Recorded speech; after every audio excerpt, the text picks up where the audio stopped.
someone asked us the best question that has ever been asked a few weeks ago. And the question was, Abraham, how do you get rid of doubt? And we said, you get rid before it starts, which was so annoying. Because when you're in the middle of it, that answer doesn't apply. How do I get rid of it before it starts when I've already got it? And we say, well, eventually you're going to sleep and you're going to get up tomorrow, and tomorrow you're going to soothe yourself better so that doubt never gets started. Doubt will never get a foothold if you're watching what you're doing. So Esther began applying that to herself. She woke up every morning with a determination that she was going to find a good feeling place and that she was going to maintain it as long as she could. And she, for the first day, she didn't even get out of bed before it was too late. The second day it was better. The third day she didn't make it through breakfast. In other words, it took quite a while of Esther caring more about how she felt than tending to emails, caring more about how she felt than tending to what was going on with other people. In other words, you've got to put yourself first. You've got to be so selfish.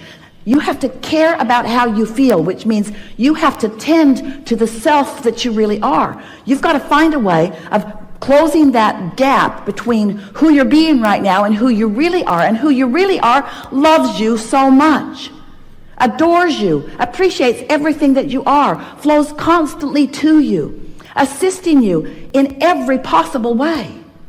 Last week, Esther came bouncing up the steps, and the step wasn't stable. When she stepped on it, it caved in, and her foot went between the step and the stage. Scraped up her shin. She stumbled onto the stage. It was funny. It was really funny. And Esther thought, for the life of me, I do not know how I went down. So Esther has a dear friend who sees energy. She always comes to the seminars in the city where she lives and sits in the back of the room because she not only likes to see the energy around Abraham, she liked to see the energy around Jerry when he was sitting at the table, and the energy around you. She could actually see who was all lighted up. She knows who Abraham is likely to call on because she can read this energy. So after every workshop, she watches all of the live streams. She sends Esther an email, and she says, yeah, Jerry walked on the stage with you. And Esther says, yeah, I know. I can feel him there. And then she said, he caught you last week. And Esther thought, that's why I didn't fall down. Didn't make sense to me. I didn't have my balance. I didn't have anything close to my balance, but I didn't go down. This is the thing that we want you to understand. We've got you.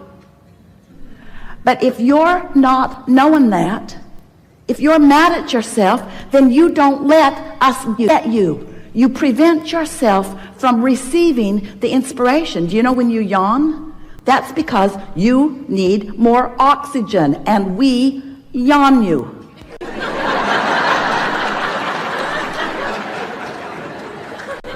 All of you are receivers, you see. How often are you in traffic and you know to do something that prevents something that... How many things do you prevent that you don't even know you prevent? So many, because you're receiving constant impulses. You are so blessed. You are so tended to. We are so aware of you, and you are so in your own way so much of the time as you're complaining about this and worrying about that. Watching CNN. So we want you to know that you are the focal point of so much awareness, and that when you ask for something, we all know it. And we see clearly the path for you to move from where you are to where you want to be. And you know what? You want it to be a direct path. We don't. We want you to have fun along the way to the path. We want you to pick up more things along your physical trail along the path. We want you to gain more clarity along the path. We want you to continue to feel your vortex full of more things that you want along the path. Because you know why? It's a very long path. You know why? It's a path of eternity. So you keep being in such a hurry to get over there. I really want to be over there. I'm not happy over here. Then you're not ever going to get over there. Can't get over there. Can't get there from here. If you're unhappy over here about what's over there that you don't have over here, you can't get over there. So what we want you to understand is that it's never about getting over there. It's about preparing over here so that over there can come over here where you are. Did you get that? Because this is about law of attraction. This isn't about law of assertion. It's not law of getting things done. It's not of proving worthiness.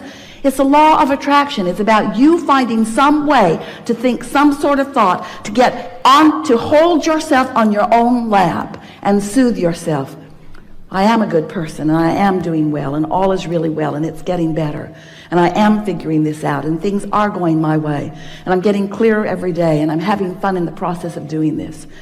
And I'm understanding the creative process, and I know that this is a universe based upon attraction. And I know about vibration, and I know what I'm doing with vibration. I'm getting better at it every day, and there's evidence every day that lets me know that.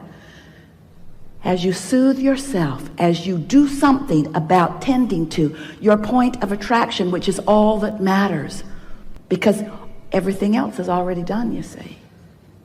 It's like sometimes, we'll just give you a sort of analogy. You've asked for it, and you're summoning it, but you've got your shield up device. You've got your umbrella up, old style. You've got your umbrella up, and everything that you want is flying to you, but you're deflecting it with your habits of thought, with your bogus, ridiculous habits of thought, like unworthiness or unreadiness or not in the right place-ness or being mad at somebody else.